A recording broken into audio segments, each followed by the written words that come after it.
In 94 days of Israeli siege against the Gaza Strip, more than 23,000 Palestinians have been killed, most of them women and children.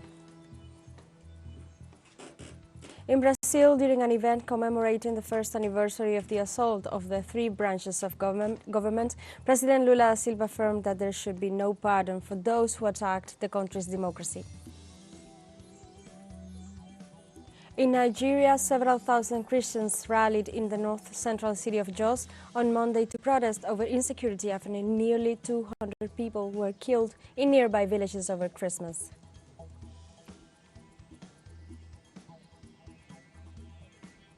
Hello and welcome to From the South. I'm Alejandra Garcia from teleSUR Studios in Havana, Cuba. We begin with the news.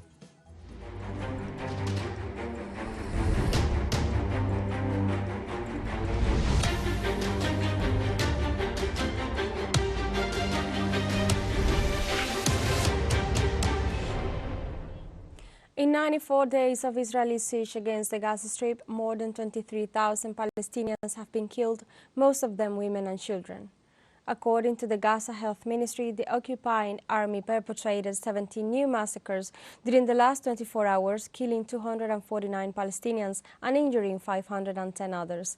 The health agency specified that the number of fatalities caused by the current Israeli aggression in the Gaza Strip has increased to 23,084, and the number of wounded has exceeded 58,926. However, they warned that these figures could be even higher since the work of removing debris and searching for the victims of the recent attacks is on the way.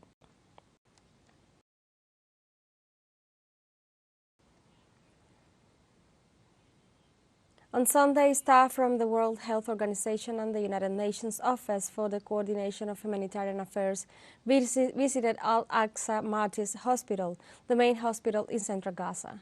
The United Nations staff reported that medics, patients, and displaced people are fleeing from the hospital as the Israeli aggression draws closer. Losing the facility would be another major blow to a health system shattered by 3 months of constant bombings. Doctors Without Borders and other aid groups withdrew from the hospital in Deir al-Balah in recent days, saying it is too dangerous. According to the United Nations Humanitarian Office, only 13 of Gaza's 36 hospitals are even partially functioning. The health ministry said early Monday that 73 bodies and 99 wounded people were brought to the hospital in just the last 24 hours.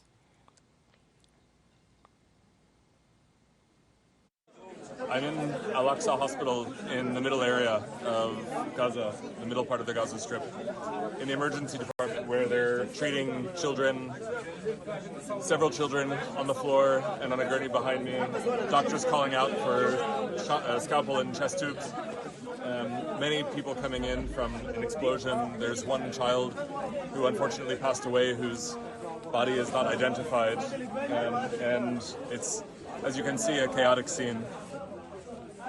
Unfortunately, this area is close to an area that was evacuated yesterday. An evacuation order was issued, and they've lost a lot of their staff.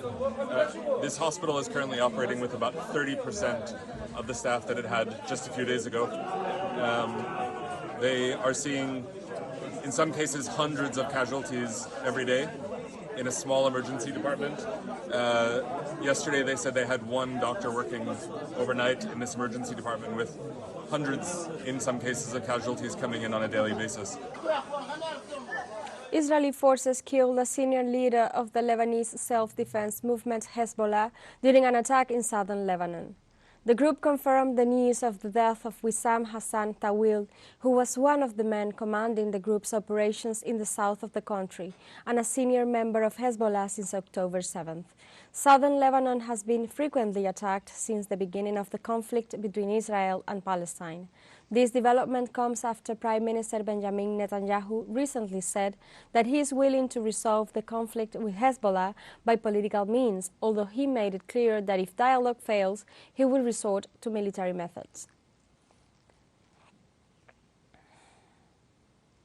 More than 800 organizations around the world signed a letter urging international support for South Africa's lawsuit against the State of Israel for the genocide committed against the Palestinian people. The spokesperson stated that South Africa's petition to the court marks a critical turning point that tests the global will to safeguard laws aiming to guarantee human rights and the preservation of humanity.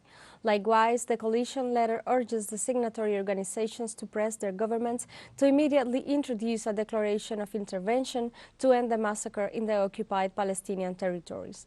In this regard, the International Court of Justice will hold public hearings to consider the case of South Africa against Tel Aviv next January 11th and 12th. The Israeli government approved the creation of 2 new settlements in East Jerusalem to make way for the construction of Silicon Valley. Lawyer Mohammad Havara said that this project is an attack on business owners in the industrial zone and restricts Palestinian housing plans. Havara said that the Israeli authorities have presented this settlement as a new neighborhood and ignored the existing presence of the Arab neighborhood. In this context, the Israeli municipality, which initiated the plan in 2012, has already demolished some 70 residential and commercial buildings to carry out the project.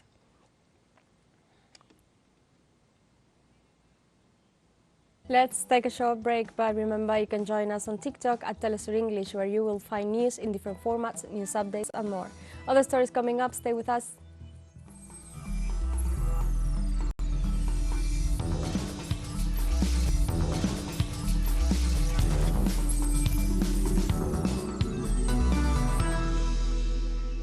Welcome back. In Brazil, during an event commemorating the first anniversary of the assault on the 3 branches of the government, President Luiz Inácio Lula da Silva affirmed that there should be no pardon for those who attacked the country's democracy.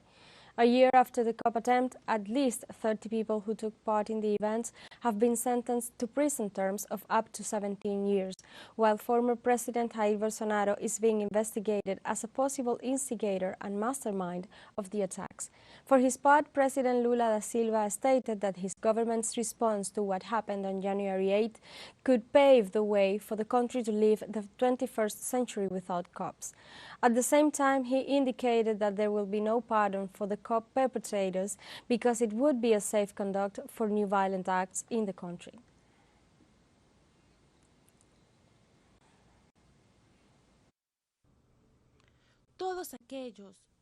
All those who financed this coup d'etat must be punished as an example. There is no forgiveness for those who attempt against democracy, against their country, and against their own people. Forgiveness would be impunity. And impunity would be a safe conduct for new coup acts in our country. We save democracy. President Lula da Silva also indicated that improving democracy means fighting against social inequalities. Improving democracy means recognizing that democracy for people is for the people who eat well. If we are able to put aside our differences to defend the democratic regime, we are also able to unite in order to build a country that is fairer and has fewer inequalities. The Brazilian president assured that the country's electronic voting system is safe and does not allow the falsification of results. The question I ask is the following. If there was any possibility of falsifying the ballot boxes, I would have gone so many times to the second round, and sometimes I would have lost.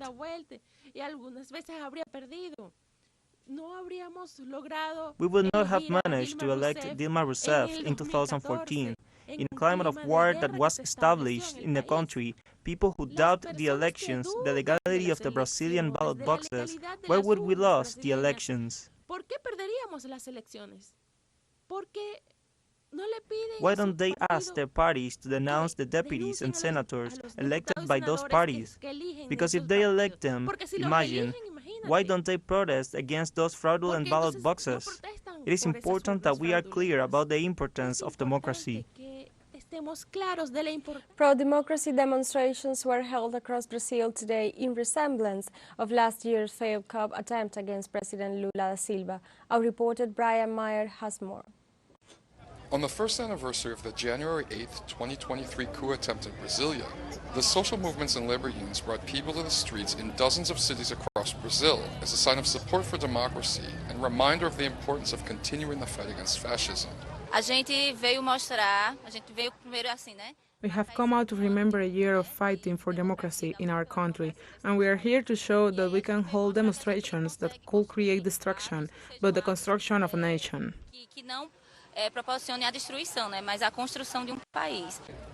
The GDP grew 3 times higher than projected by the IMF in 2023, and unemployment has reached its lowest level since 2015. But a recent poll shows 38% of Brazilians still prefer Bolsonaro over President Lula. It isn't enough to propel the far right back into power electorally, but it shows that there's still a risk of another attempt to overthrow Brazilian democracy. So demonstrations of public support are still important. Everyone knows that it was an act of vandalism made out of the revolt of not being able to achieve what they wanted, which was to re-elect that other one. I won't even say his name because I think that it attracts evil. So we're on the streets today in favor of democracy because there are still a lot of people who are against the current government, which has done a lot of democratic things. As we move into 2024, more national demonstrations like the ones held across Brazil today are expected. Brian Mir, teleSUR, Recife. In Ecuador, government authorities deploy a military contingent to warn of riots in several prisons after the escape of drug trafficker alias Fito. Authorities report multiple riots in the prisons of El Inca in the capital Quito in Cuenca, and there is a police and military presence outside the prisons of several penitentiaries. The disturbances occur while the government continues with the search for the drug trafficker alias Fito, who escaped in the early hours of Monday morning. At the same time, hundreds of police and military entered the regional prison located in Guayaquil. The National Service of Attention to People Deprived of Freedom announced that it will issue official information about the events in the prisons. In Argentina, federal judge Maria Eugenia Capuchetti discharged former President Mauricio Macri and all the accused in the case of the Judicial Tribunal. During the day, the judge emphasized in her ruling that none of the alleged victims denounced the facts when they allegedly occurred, and pointed out that it was not found that any of those pressured had taken any decision contrary to law. Capuchetti's sentence was appealed by the prosecutor of the case, Franco Picardi, who pointed out that there were still pending measures to investigate the defendants and pointed especially against the situation of Rodriguez Simón. The case of the Judicial Roundtable investigated whether the government of former President Macri had pressured judges to obtain favorable rulings. In Guatemala, President-elect Bernardo Arévalo presented on Monday the new cabinet for the period 2024-2028. It is the first time in the history of the country that the government team is equal in numbers of ministers. In a ceremony held at the Hugo Carrillo Chamber Theater of the Miguel Ángel de Asturias Cultural Center in the capital, the standard-bearer of the Semilla Movement Party and his running mate, Karin Herrera, showed the designated ministers to the country. The incoming vice minister explained the trajectory of the professionals who will be in charge of the different portfolios, summarized the work experience and academic formation of each one of them. Herrera emphasized that these are professionals who are committed to the advancement of the nation, all trained with the necessary tools and aware of the values that Arévalo's government professes. She added that the team knows what actions to take to fulfill the people of Guatemala. We have a second short break coming up, but before we invite you to join our WhatsApp community for our English-speaking audience. You can scan the QR code on screen to join directly and share the link to reach more people. Constant news, coverage of Latin America and the Caribbean, as well as the rest of the world. Stay connected and informed with teleSUR. Final short break, don't go away.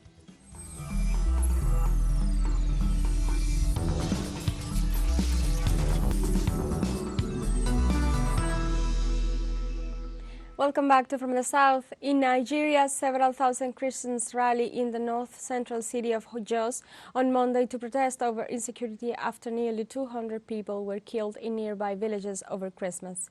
With many dressed in black to mark their mourning, the crowds massed outside the office of the local governor in Plateau State's capital city to join the call for peace.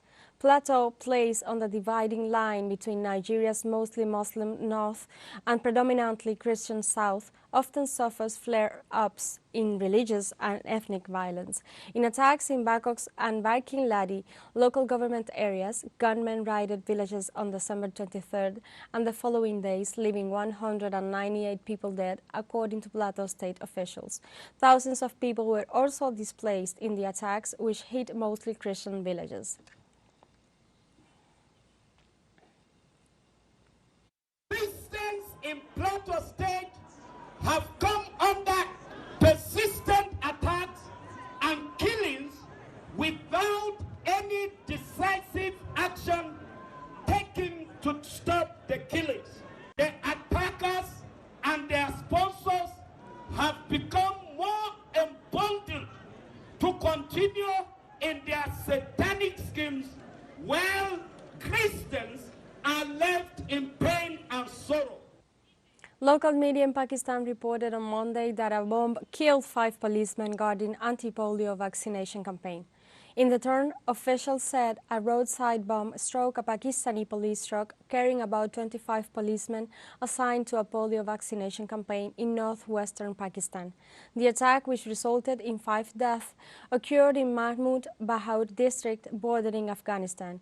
Anwar al-Haq, a senior government official in Bahaud district, assumed that the attack was carried out by a Taliban group.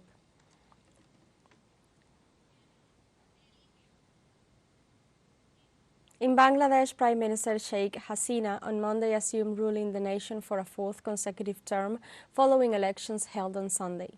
According to the Election Commission, Hasina's party won 222 seats out of a total of 299, consolidating her majority in parliament and extending her 15-year mandate.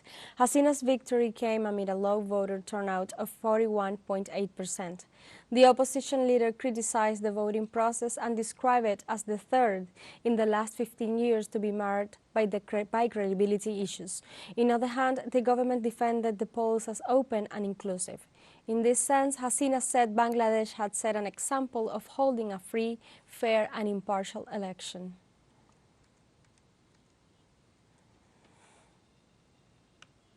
On Monday, Australian police detained a criminal syndicate that plotted to smuggle hundreds of native reptiles into Hong Kong as part of a murky trade of live animals. Detectives began investigating the network in September last year after intercepting 9 packages bound for Hong Kong with 59 live lizards stuffed inside. Authorities discovered more than 250 lizards after searching a number of properties scattered across Sydney, as well as a small number of snakes and unhatched eggs. Police said the captured reptiles were kept in poor conditions before they were bound in small containers to be sold in Hong Kong. Police added that each lizard could fetch as much as $3,360 on the black market, giving the total seized haul a street value of more than $820,000. Football legend Franz Beckenbauer, who left a unique imprint on German football as player, captain and coach, has died at the age of 78. Beckenbauer, the former captain of the German team in the 1970s, had been suffering from health problems in the last years and lived mostly withdrawn from the public eye in Salzburg. Known in football-obsessed Germany as the Kaiser, meaning the emperor, Beckenbauer played a central role in some of the country's greatest sporting achievements. Born in Munich in 1945, Beckenbauer helped establish Bayern as Germany's strongest club. Alongside Mario Zagallo, who died aged 92 on Friday, and Didier Deschamps, Beckenbauer is one of the only 3 men to have won the World Cup as both a player and a manager. He captained West Germany to the 1974 World Cup title on home soil when they beat the Netherlands 2-1 in the Munich final. Then he coached the team that beat Argentina 1-0 in Rome and lifted the trophy in Italy in 1990. Beckenbauer, a commanding figure on and off the pitch, was named the European Footballer of the Year in both 1972 and 1976. Beckenbauer made 424 appearances in the Bundesliga, scoring 44 goals, including in a 13-year spell for Bayern, before joining Hamburg and New York Cosmos, where he finished his playing career in 1983.